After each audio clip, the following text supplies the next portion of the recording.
날씨가 갑자기 급 추워져가지고 나는 뭐 좀 덥긴 하지만 여러분들이 일교차 크니까 건강 조심하셔야 됩니다. 시험이 진짜 얼마 안 남았기 때문에 뭐 감기 걸렸다고 학교를 못 가는 건 아니지만 그래도 컨디션이 안 좋으면 시험 잘 못 보잖아요.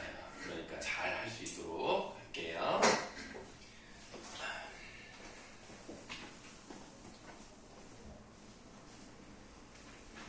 자, 사평역에서부터 답을 맞춰보겠습니다. 이게 지금 사평역에서라는 요 글에 뭐 이제 약간의 뭐 외부 지문 같은 것도 껴있죠? 예를 들면 5번, 7번 같은 경우는 외부 지문이라고 말하기는 그렇습니다만 이런 식의 문제는 뭐 얼마든지 나올 수 있으니까 한번 잘 해보도록 하겠습니다. 1번부터 갑니다. 1번에 3번, 2번에 4번. 네, 여기 뭐 어렵지 않죠? 자, 그 다음에 3번인데요. 지금 보시면 이 보기 박스에 나와 있는 것은 사평역에서라는 시를 모티프로 한 소설 사평역입니다. 그래서 이제 뭐 우리가 중략 이후는 뭐 알 수는 없지만 그 중략 이전은 시에 나와 있는 내용과 거의 비슷하게 가고 있다는 것을 확인해 볼 수가 있습니다. 차이점을 한번 써보라 그랬는데요. 일단 시는요, 시적 화자가 나오죠. 나라는 사람이 나옵니다. 그런데 이 나라는 사람이 우리가 뭐 소설로 말씀을 드린다면 1인칭 시점으로 가거든요. 그러니까 우리가 시는 사실은 1인칭이 그러니까 1인칭이다, 뭐 3인칭이다 이렇게 얘기하지는 않습니다만 어쨌든 이 시는 나라는 1인칭 인물이 나오죠. 그래서 1인칭 관찰자가 화자라면 이 소설을 보시면은 모든 사람의 심리를 다 알 수 있는 뭐 농부의 생각에 어쩌고 저쩌고 그리고 뭐 중학교에 보낸 악한 아들도 어쩌고 저쩌고 걱정하는 그런 내용이 나와 있기 때문에 전지적 작가 시점이다. 요게 하나가 차이점이 되겠죠. 두 번째는 시에서는요 그냥 한 편의 장면 뭐 이런 것들을 이제 보여주는 그런 느낌이라면 소설에서는 좀 더 구체적으로 삶을 형상화했다. 요 정도 차이라고 보시면 되겠습니다. 삶을 구체적으로 형상화했다. 근데 요거는 나올 가능성이 높진 않다고 생각합니다. 근데 그래도 좀 알아두면 좋을 것 같고요. 4번으로 가실게요. 4번에 4, 5번에 5, 6번에 5. 괜찮죠? 네. 다음 7번으로 가겠습니다. 7번에 4, 8번에 4, 9번에 3. 자, 요거 7번을 한번 설명해 볼게요. 7번에 보시면 미시와 가장 거리가 먼 것은 이라고 되어 있는데요. 이 문제가 좀 어렵습니다. 그러니까 뭐를 지금 말하고 싶어 하는가, 지금 그것부터 알아야 되는데요. 일단 이 시에서는 그 좀 소외받고 세상에서 좀 살아가기 어려워하는 그런 사람들에 대한 애정, 그 다음에 연민의 감정, 이런 것으로 바라보고 있다라고 생각을 하시면 되겠습니다. 그런 것들이 나타나지 않은 것, 그러니까 어떤 대상을 연민의 감정으로 나타내지 않은 거, 요거를 고르시면 되겠는데요. 4번 같은 경우를 보시면은 눈은 푹푹 나리고 나는 나타샤를 생각하고 나타샤가 아니올 리 없다. 이 나타샤가 실제 이름이라기보다는요 사람을 나타내는 건 맞는데 외국인 이름이잖아요. 요거는 이제 1930년대에 백석이라는 사람 아실 거예요. 그 백석이 쓴 그 시의 하나인데요. 그래서 자기가 사랑하는 사람과 함께 뭔가 멀리 떠나고 싶어하는 내용이 나와 있습니다. 그래서 산골로 가는 것은 세상한테 지는 것이 아니다. 세상 같은 건 더러워버리는 것이다. 이런 식으로 약간 자기 합리화를 하는 모습이 나타나 있죠. 어쨌든 세속적인 것, 속세, 이 현실은 내가 마음에 들지 않기 때문에 내가 지는 게 아니라 내가 버리고 가는 것이다. 이것은 현실 도피적인 성격이 강하다라고 보시면 되겠습니다. 여기는 연민이 나와 있지 않고요. 예를 들면 1번 같은 경우는 구자명씨라는 한 그 애기 엄마면서 일하는 맞벌이를 하는 사람이기도 하면서 이 사람이 정말 고단하겠구나 라고 바라보는 시라고 보시면 되겠고요. 2번은 좀 잘 느껴질 겁니다. 네, 그래서 그 노동자 하나 허리를 다쳐 쓰러져 있었지, 그 소년의 아버지였을까? 그러니까 삶이 굉장히 힘들게 느껴지는 사람이라고 생각하시면 되겠어요. 3번도 보시면은 새벽 시내버스는 새벽부터 일을 나가는 사람들에 대한 얘기입니다. 딱 보니까 미용사, 매판원, 파출부, 실업자 이런 사람들이 나타나면서 저 사람들의 삶이 고되지만 아름다운 것이다 라고 얘기를 하고 있는 거예요. 그래서 일부 연민의 감정이 나와 있기 때문에 3번도 답이 아닙니다. 여러분들 좀 오해하실까 말씀을 드리는데요. 미용사가 뭐 나쁜 직업이라는 뜻은 아닙니다. 다만 지금은 많이 지위가 높아졌지만 요 시가 나왔을 때는 미용사는 여자들이 할 일 없을 때 배우는 기술로 돈 버는 사람 이런 개념이 있었기 때문에 미용사를 여기다 집어넣은 것 뿐이지 지금은 좀 많이 달라요. 외판원은 이제 물건 들고 다니면서 방문하면서 파는 사람들 이런 사람들은 좀 정규직이라 보기가 어렵죠. 그래서 이런 사람 좀 어려웠다 그런 내용이라고 보시면 되겠고요. 5번 같은 경우를 보시면은 이것도 백석시인데요. 아침에 어떤 여자애가 하나가 오르는데 그 손이요 너무 터져 있는 거야. 왜냐하면 얘가 잘 나와 있지 않습니다만 일제강점기 때 일본 경찰서장 집에서 뭐라 그럴까 식모라고 하면 알아요? 그러니까 거기서 좀 나이 어린 애가 뭐 밥도 해주고 빨래도 해주고 가정일 하면서 밥 얻어먹고 잠도 자고 또 일어나서 일하고 이런 사람을 식모라고 하는데요. 식모 생활 하다가 다른 곳으로 가는 그런 모습입니다. 손만 보더라도 너무나 많이 닫혀있는 모습을 봤을 때 고생을 많이 했구나 라는 느낌이 듭니다. 7번의 답은 4번입니다. 다른 부분에 혹시 질문 있을까요? 그럼 없으면 10번으로 마시겠습니다. 10번에 5번 11번에 3번 자, 그 다음에 12번은 톱밥입니다.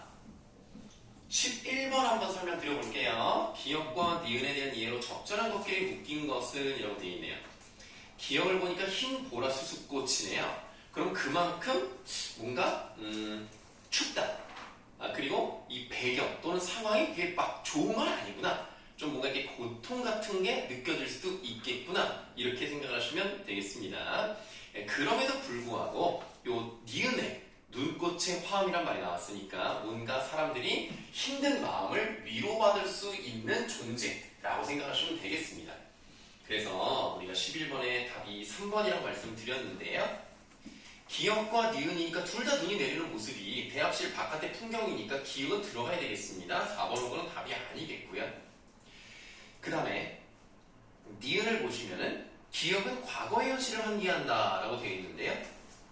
아니죠. 네. 지금 이 사람들이 어떤 상황에 있는지를 현재 어떤지를 보여주고 있는 거니까 일단 니은은 들어가면 안 되겠어요. 디귿, 니은과 달리 기역은 화자에게 삶에 대한 반성, 이 글은 아예 화자의 반성 자체가 나오지 않습니다. 네, 그래서 디귿도 들어가면 안 되고요. 리을은 맞죠.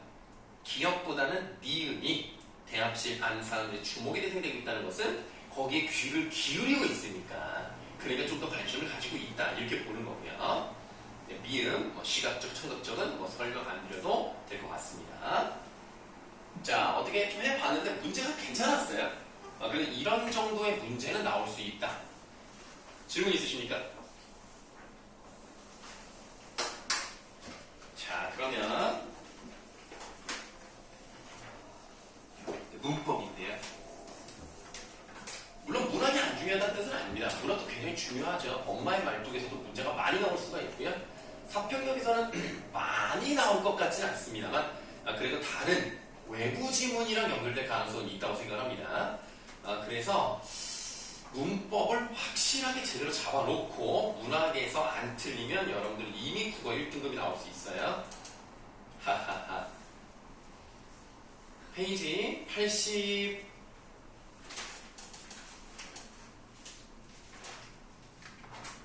아니군요. 90쪽부터 하면 되는 거죠? 야, 이게 굉장히 문제수가 많았는데 잘했습니다. 222분부터 109쪽이니까 한 70문제 정도 됐네요. 하루에 10문제씩만 했으면 쉽게 할 수 있었습니다만 이거 한 문제 푸는데도 좀 오래 걸려요. 이게 좀 어렵기 때문에 그러나 이 정도는 해야 되겠다. 222번부터 3문제 불러드립니다.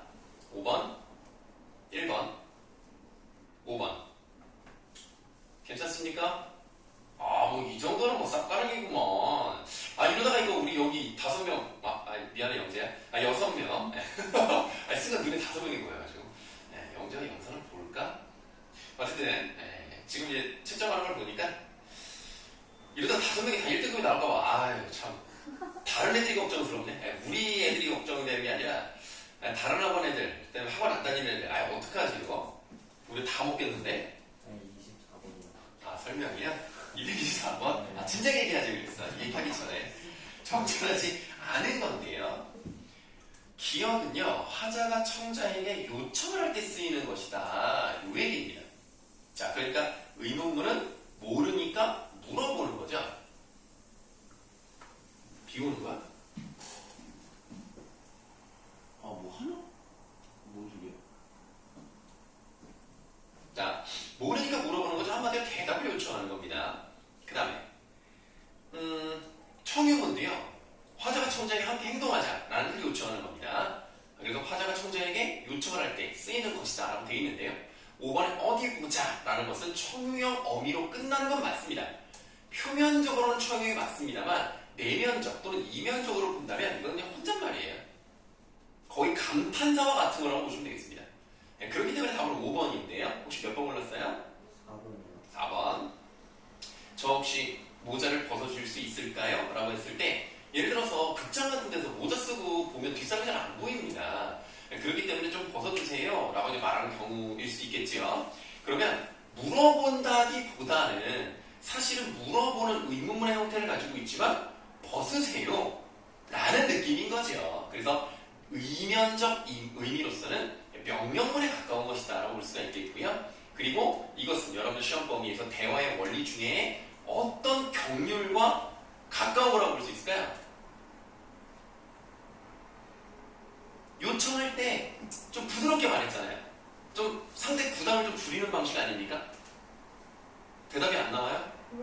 요령의 경률이라고 봐야 되겠죠. 무엇인가를 부탁하거나 명령을 했을 때 완곡하게 의문형을 사용해서 자신의 의도를 좀 돌려 말해준다. 요령의 경률을 지켜서 상대의 부담을 줄이는 방식으로 갔다는 겁니다.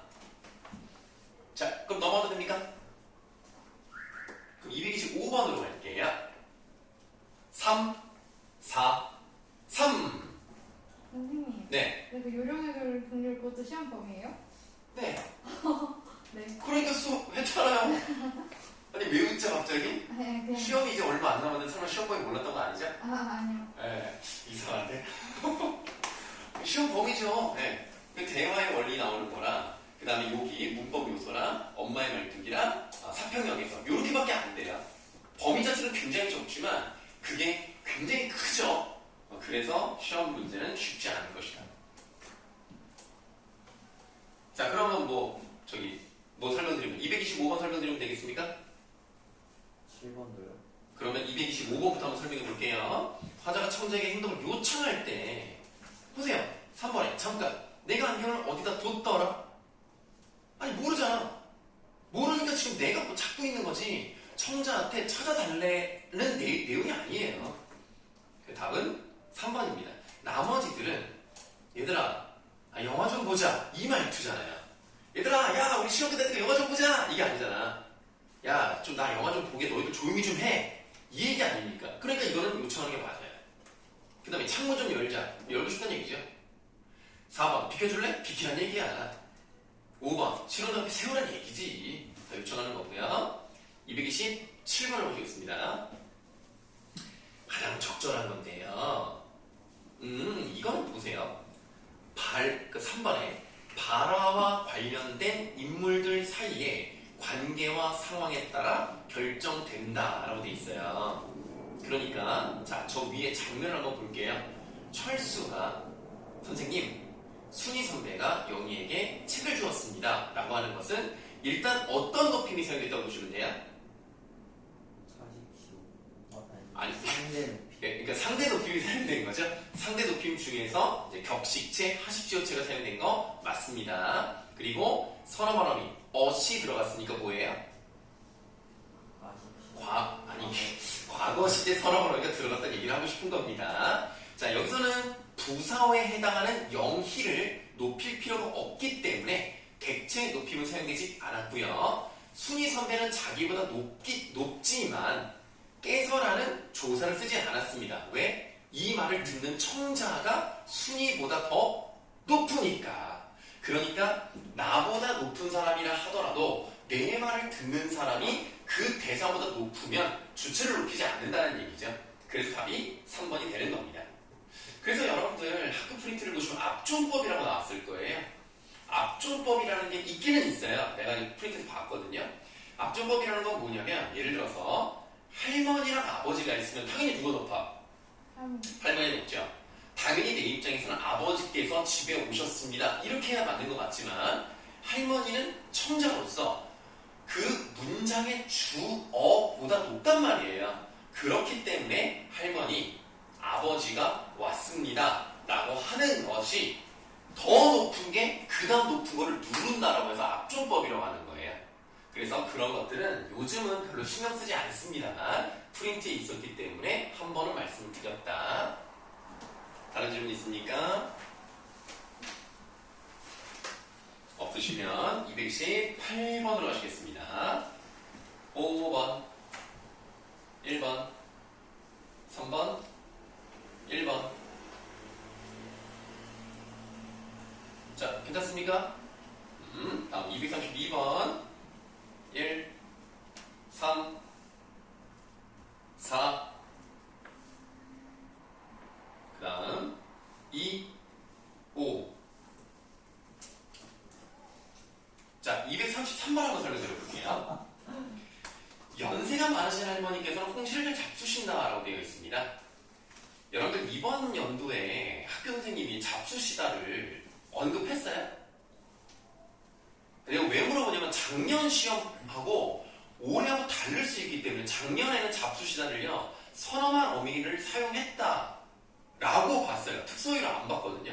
올해는 뭐라고 하신 거 없어요? 그냥 없어? 수업은 듣고 있는 거지? 아니 이거는 선생님 나는 저번에 말씀드렸지만 잡수시다는 사전에 따로 등장이 돼 있기 때문에 나는 특수어휘로 보거든요. 근데 작년 사호고 선생님은 선어버릇을 사용한 걸로 봤단 말이야. 그러니까 올해는 어떻게 말씀하시는지 여러분들이 알아야 그냥 그걸 따라간단 말이야. 특수어휘로 보는 관점과 선어버릇의 시가 들어간 관점 두 가지가 다 있기 때문에 내 개인적으로는 특수어휘지만 학교에서 따라가는 게 제일 중요하잖아요. 그게 정답이니까. 선생님, 네. 근데 잡수다가요. 잡수시다 이렇게 쓰잖아요. 네. 그냥 잡숫다 이렇게 쓸 수 있어요? 그러면 높이지 않은 거예요. 잡수었다니까. 그럼 특수어휘가 아닌 거 아니에요? 그럼 특수어휘가 아닌 거죠. 어. 내가 말하고 싶은 건 뭐냐면 잡수다도 있고요. 잡수시다도 따로 사전에 있어요. 따로 사전에 있다는 얘기는 선어버릇을 쓴 것으로 인정하지 않았다는 겁니다. 근데 표준국어 대상을 보시면은 실제로 등장돼 있어요. 그래서 선생님이 이제 개인적으로 특수어휘로 보는데 만약에 선어버릇이 들어갔다고 본다면 잡수다는 기본 형태고 잡수시가 들어갔을 때 선어버릇이 들어간 것이다. 그럼 잡수었다는 당연히 그냥 기본 형이기 때문에 높임이 들어가지 않은 거죠. 그래서 한번 이제 말씀드리는 건데 어쨌든 봐요.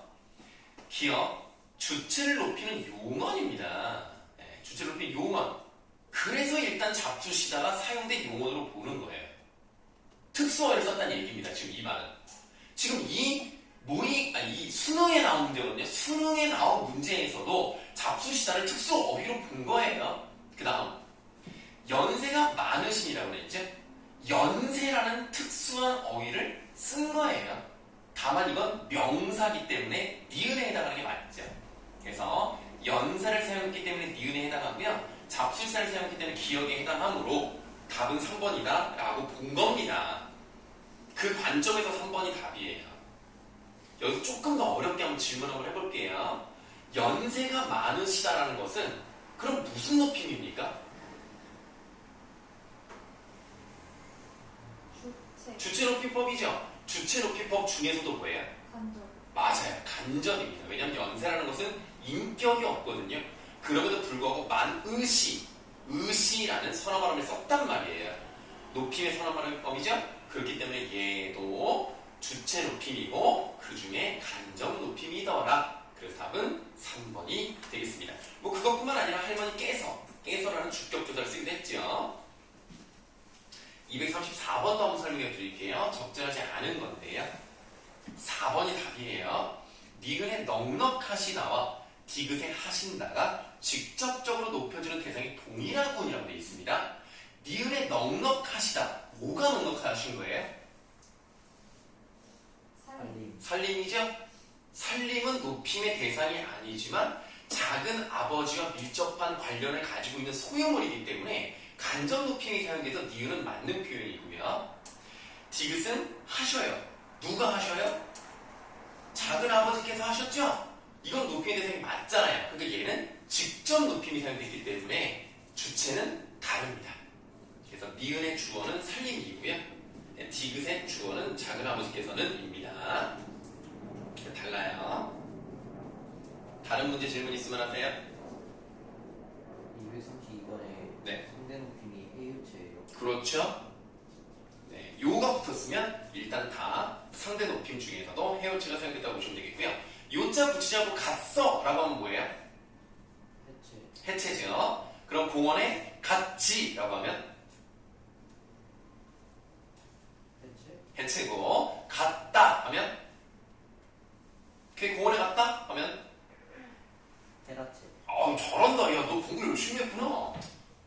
오, 야, 진짜 이번에 정말 기대가 많이 됩니다. 좋아요. 자, 그럼 넘어가겠습니다. 237번입니다. 순서대로 1, 2, 4. 일단 239번 설명해 드리도록 하겠습니다. 적절하지 않은 것은인데요. 기억을 보세요. 아버지, 할머니께 선물 드리셨어요? 이건 무슨 높임이 사용됐습니까? 일단 주체 높임 사용됐어요? 안 됐어요? 알 수 있어요? 없어요? 얘기하는 거예요? 네? 어디야? 239번이요. 239번에 보기 박스에 기억 부분 있죠. 아버지, 할머니께 선물 드리셨어요. 이거 주체 높임 사용됐냐고요? 아니요. 네, 이건 알 수 없죠. 왜냐면 만약에 아버지께서는 이런 말이 들어갔으면 주체 높임 사용된 걸 알 수 있어요. 그쵸? 그런데 사실 뒤에 들이셨어요가 있긴 하죠. 들이다가 사용됐다면 무슨 높임이에요? 들이다가 사용돼서 무슨 높임이야? 해체. 객체 높임법이야. 할머니 깨니까 객체 높임이야. 그런데 들이 다음에 뭐가 왔어? 시가 왔잖아. 그러니까 거기서 주체 높임이 사용된 걸 알 수가 있어요. 선어반어를 통해서요. 다만 보기 그 4번 있잖아요. 기억에는 주어가 나타내는 대상을 높일 때 사용하는 조사, 깨서가 사용되지 않았잖아요. 그러니까 일단 답이 4번이에요. 객체 높임에 사용되는 깨는 사용됐습니다만 아버지께서는 이란 말이 들어가지 않았기 때문에 주체 높임 조사는 없는 거고요. 주체 높임을 어디서 할 수 있다? 시에서 알 수 있는 것이다.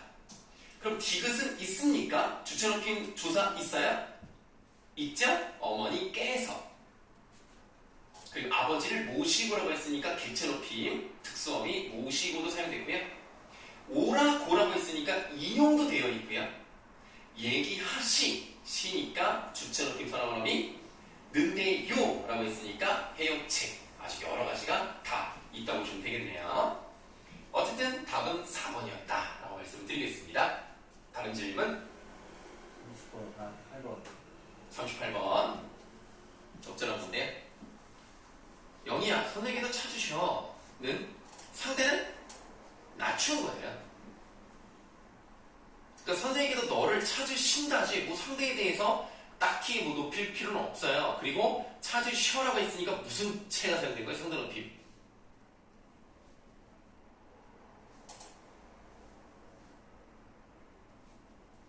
쉽게 나와야 되는데 해체? 해체가 사용됐죠. 뒤에 요자 붙일 수 있잖아요. 찾으셔요. 가능하죠? 근데 높일 필요 없어요. 요자 안 붙인 것 뿐입니다. 그럼 해체라고 했어요. 요자가 붙는 게 자연스러운데 붙이지 않았다? 그럼 해체라고.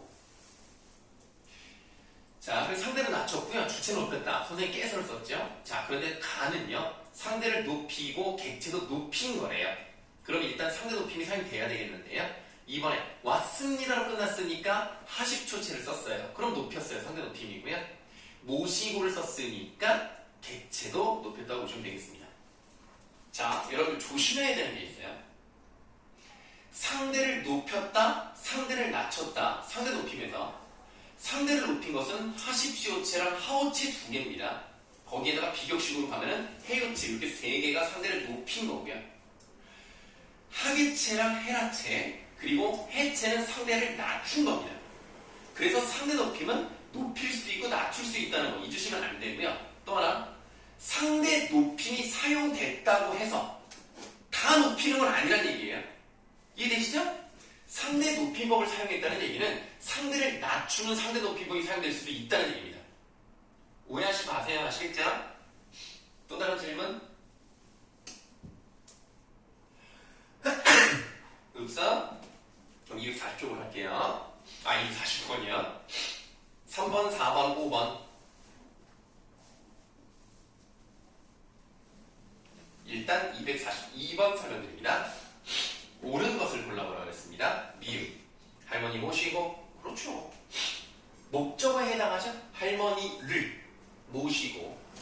그러니까 여러분들이 조금 더 어렵게 나오면 객체 높임이 어떤 대상을 높이기 위한 것인지도 물어볼 수 있습니다.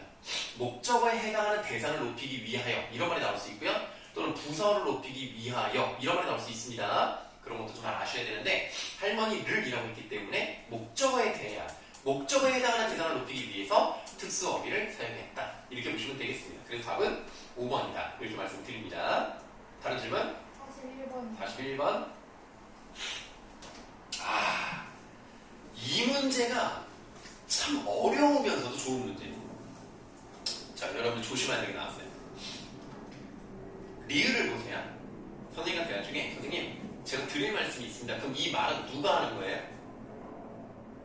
상대, 청자보다 낮은 사람이 하는 거죠? 나에게 해당하는 말입니다. 그러면 여기서 말씀은요. 내가 상대를 높이긴 높이는데 문제는 나라는 주체를 낮춤으로써 상대를 높이는 방식인 거예요. 쟤라는 말을 썼죠? 나를 낮췄어요. 여기서의 말씀은요. 내가 하는 말을 낮춤으로써 상대를 높이는 방식입니다. 선생님께서 말씀하셨다의 말씀은 주체를 높이는 게 맞아요. 근데 여기는 주체를 높이면 내가 하는 말이 높아지는 거잖아요.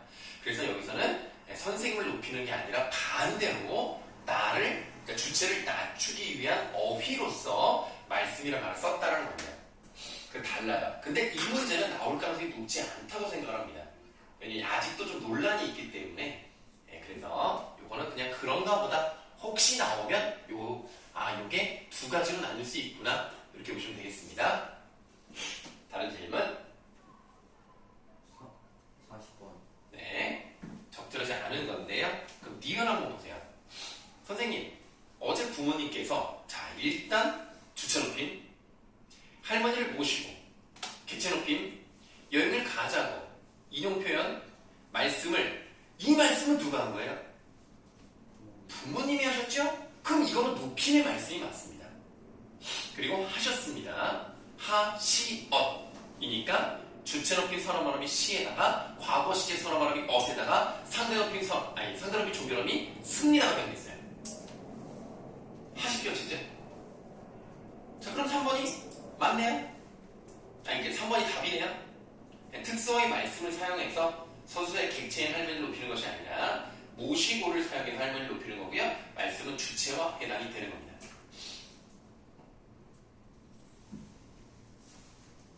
네, 뭘 골랐어요? 5번 했어요. 5번이요? 주필 깨서 선언. 이건 아까 설명드렸으니까 두 가지를 통해서 부모님을 높이고 있는 게 맞죠? 자, 넘어갈까요? 243번에 5, 2, 3 괜찮습니까?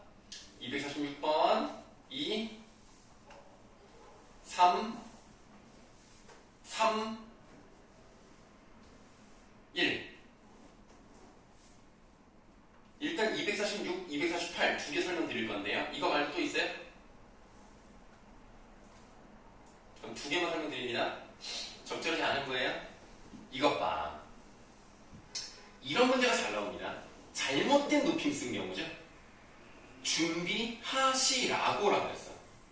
그럼 누가 준비하시는 거야?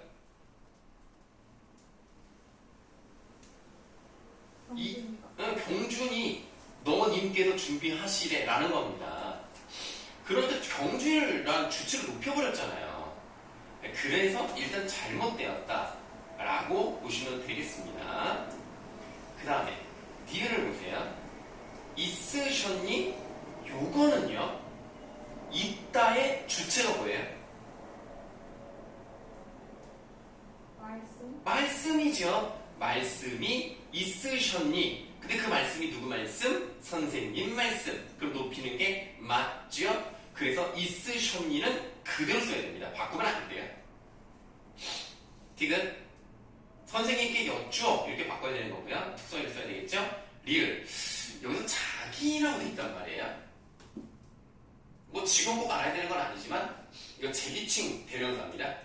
앞에 나와 있는 선생님이라는 대상을 다시 불러드릴 때요, 자기라고 하면 높임이 아니기 때문에, 그러니까 그 앞에 나온 선생님을 다시 한번 불러일으키는 제기칭 대명사라고 하는 것이고요, 자기를 높일 때 당신이라고 하는 게 맞습니다. 여기서 당신은 2인칭이 아닙니다. 네, 니은 말씀하셨잖아 이렇게 바꿔야 되는 게 맞죠? 다음 248번. 이 문제는요, 뭐랄까, 나올 가능성이 높지 않습니다. 근데 여러분들이 조사와 어미도 시험 범위이기 때문에 품사까지 연결시켜서 나오는 문제거든요. 그래서 조금 마음에 걸리긴 합니다만, 일단 동사와 형용사를 구분하셔야 되는 거예요. 일단 답이 3번이잖아요. 뒤에 남은, 자, 기본은 뭡니까? 남다입니다. 그러면 이렇게 한번 문장을 만들어 볼게요. 알파벳 D를요, 아이들이 운동장에 남는다 라고 했을 때 자연스러워요? 부자연스러워요?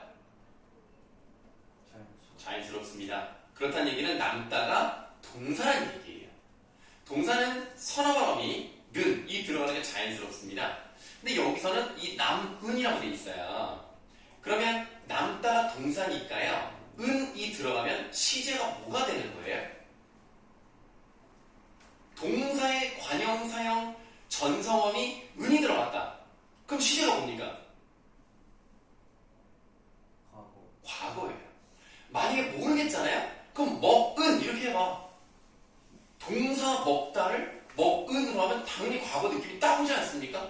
먹는 하면 현재, 먹을 하면 미래. 그냥 모르겠으면 동사 먹다를 넣어 그냥. 그래서 이 관형사형 전성어미가 시제가 뭔지를 맞추면 너무 좋잖아. 그럼 남은이니까 얘는 과거형이 된다는 말이야. 그러면 동사의 과거형에 니은에 해당이 돼야 되는 거 아닙니까? 맞죠? 그 다음에 F의 찬이에요. 그럼 찬이 뭐냐? 이미 교실에 아이들로 가득 찬다. 아이들로 가득 찬다. 가능하죠? 찬다라는 것이 가능하다는 얘기는 뭐예요? 동사라는 얘기입니다. 그리고 가득 찬이라는 니은만 붙었으니까 뭐예요? 과거잖아. 잠을 잔 아이들, 과거잖아. 그래서 3번이 답이에요. 동사랑 형용사랑 어떻게 구분해요? 내가 지금 방금 말씀드렸던 게 뭐냐면, 먹다 있지 않아? 이거 누가 봐도 동사잖아요. 움직임이 있잖아요. 어간, 나눠. 그 다음에 여기에 는 한번 넣어봐. 그러면 자, 먹는다 가능하죠? 그럼 현재. 그다음 뭐 예를 들어 먹었다. 그럼 과거. 먹겠다. 그럼 미래야. 요거는 이제 선어말 어미로서 시제를 말씀드리는 것이고, 현재 시제, 아니 다시 할게. 뭐 살아. 그러면 여기까지가 어간이니까 먹은 과거, 먹는 현재, 먹을 미래, 물론 먹전도 과거고요. 요거는 관형사의 어미예요. 그런데 이게 저 동사잖아요. 지금 이게 동사는 여기다 는 붙이는 거 가능하다는 겁니다. 자, 그럼 형용사에서 예쁘다 한번 해볼까요? 아니 작다 이거 작다.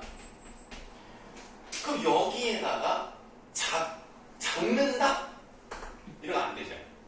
현재 시제 선어말어미 는을 넣어보면 자연스러우면 동사, 그렇지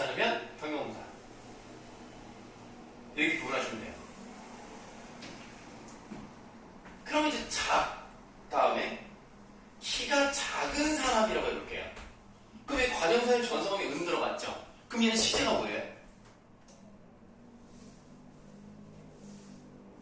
작은 사람은 시제가 뭐예요? 현재. 현재야. 여기에는 은이 들어갔잖아? 그러면 과거야. 근데 얘는 은이 들어가잖아? 현재야. 동사와 형용사를 구분할 줄 아셔야 되는 이유가 결국 시험 범위에 해당하는 이 시제를 맞추기 위해서라도 동사, 형용사 구분하시면 되는데, 아까 말씀드렸던 것처럼 동사는 어간 뒤에 현재 시제 선어반어이 느는 것들 자연스러워요. 자다 같은 경우는 어떻습니까? 얘는 뭘로 끝났어요? 어간이 모음으로 끝났죠? 그럼 뭐만 넣으면 돼요? 니은을 넣어서 자연스러우면 동사. 예쁘다 같은 경우 어떻습니까? 예쁜다. 안 되죠? 형용사. 그래서 구분하기 제일 좋은 방법은 현재 시제 선어반어이 는이나 니은을 넣어서 자연스러운 동사, 그렇지 않으면 형용사. 이렇게 보는 게 제일 좋습니다. 그거를 알고 관형사형 어미를 제대로 넣어줘야 시제를 맞출 수 있다는 얘기예요. 그래서 여러분들, 아이고 이게 뭐야? 이게 무슨 글씨야? 알맞다는요? 알맞는다는 말 있어요, 없어요? 알맞는다. 없어요. 그러니까 뭐라는 얘기야? 형용사죠? 형용사는요, 관형사형 어미로서 는 붙이면 안 돼요. 는이 들어갈 수가 없어요. 작는 사람, 예쁘는 사람, 안 된다고. 그러니까 알맞는 것은 그러면 안 돼. 뭐라고 해야 돼? 알맞은. 알맞은. 이렇게 해야 돼. 알맞은 것은. 알맞는 하면 틀려요. 마찬가지로 여기는 왜 가끔 저렇게 걸맞다 있죠. 걸맞다도 뭐겠어요? 형용사야. 그래서 걸맞는다 안 돼요. 그냥 걸맞다 이렇게 해야 현재고요. 그리고 걸맞은, 걸맞은 알겠죠? 얘도 형용사니까 똑같아요. 근데 이거 많이 틀려요. 알맞는, 걸맞는 이러면 안 돼요. 알맞은, 걸맞은. 자, 다른 문제 질문 있습니까?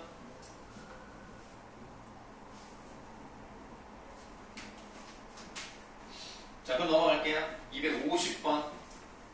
야, 혹시 뭐 추석 연휴인데 그 집에서 야, 이런 날까지 학원을 가다니 너무나 안타깝구나 이렇게 말씀하신 분 없어요? 아니면 야, 이렇게 연휴 때도 선생님이 나와서 이렇게 수업을 해주시는구나 이런 분도 없어요? 저요. 그건 내 욕한 건 아니지? 쉬는 날까지 수업을 해 막 이러면서 막 쉴 때 쉬어야지. 나도 쉬고 싶었지. 근데 저번에도 말했지만 오늘 수업하라고 바로 직전이야. 그거 좀 이상하잖아. 그러니까 오늘 한번 하는 거예요. 다음 주 시험 잘 보셔야 되니까. 다음 주 시험 전날 오시는 겁니다. 그때 말씀을 드렸습니다만은 5시 정도부터 할 거예요. 3시간. 여러분들 수업을 하기 위해서 내가 다른 학교를 포기했어요. 걔네를 하루 더 먼저 부른단 말이야. 그러니까 니네 진짜 시험 잘 봐야 돼. 알겠지? 그 학생들 생각해봐라. 걔네들도 똑같이 니네랑 일자가 같은데 걔네는 이틀 전에 직전을 하고 니네는 하루 전에 직전을 하는 거야. 아유, 그러니까 너희들 시험 잘 봐야 돼. 걔네들이 너희의 장작이 될 수 있단 말이야. 자, 250번부터 갑니다. 4번, 3번, 그 다음에 1번, 5번, 52번. 적절하지 않은 것은 기업을 보니 서너 말하며 개시 미래의 사건을 추측한다. 이거 잘 나온다니까 진짜. 개시 정말 잘 나와. 왜?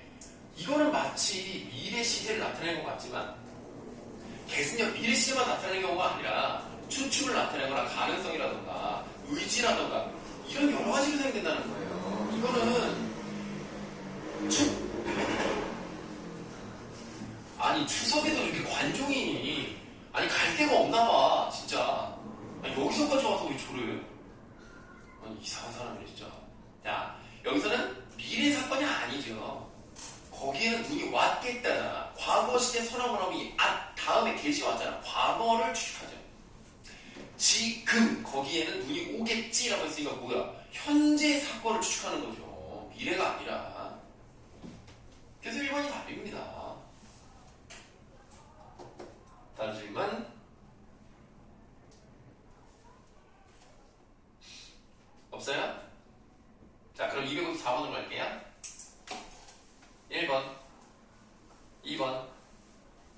4번, 1번. 자, 254번부터 설명드리겠습니다. 이 문제는 나올 가능성이 높지 않습니다. 그냥 보기만 하세요. 보기 1번에 가와 나 앞에 나에서는 앞절과 뒷절의 사건이 모두 과거에 일어났지만, 자, 찌개를 먹다가 혀를 대었습니다. 혀를 대었다라고 하면 과거 시제 선언어가 있기 때문에 당연히 과거예요. 근데 찌개를 먹다가 이 부분은 과거 시제 선언어가 없잖아요. 그렇지만 의미상 당연히 뭡니까? 과거죠. 찌개를 먹다가 혀를 대었으니까 혀가 된 게 과거면 찌개를 먹어도 과거죠. 그래서 둘 다 과거에 일어나는 게 맞아요. 자, 나도 볼까요? 찌개를 끓였다가 과거 시제 선언어미 나왔죠? 끓이었다가. 그러면 찌개를 끓이다라면 무슨 표현입니까? 찌개를 끓이다. 아니 시제를 물어보는 게 아니라 끓이다잖아. 이가 들어갔으니까 뭐냐고. 사동. 이건 사동이에요. 찌개를 이라는 목적어 나왔죠. 찌개라는 다른 대상을 누군가가 끌어오르게 만든 거야. 그걸 끌인 거야. 근데 거기에 엇이 들어갔죠. 그래서 끌이었다가 된 거야. 끌이었. 자, 그런 다음에 그 다음에 뭐죠? 다시 시켰다. 시키었다도 맞잖아요. 쉽게 만든 거야. 그러니까 얘는 뭐예요? 사동이에요. 그리고 히엇. 여기는 양쪽에 다 과거시제 선언어가 들어갔죠.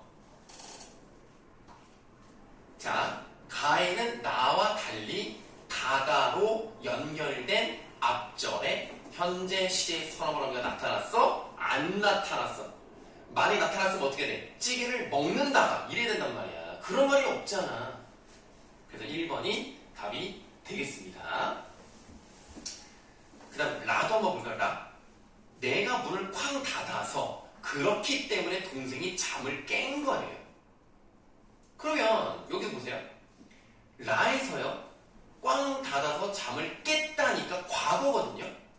그런데 보기 3번에 다가와 아서 어서가 쓰인 앞절에 과거 시제 선언어를 사용하지 않았어. 다시 말하면 내가 문을 쾅 닫았어서 이런 말이 아니잖아요.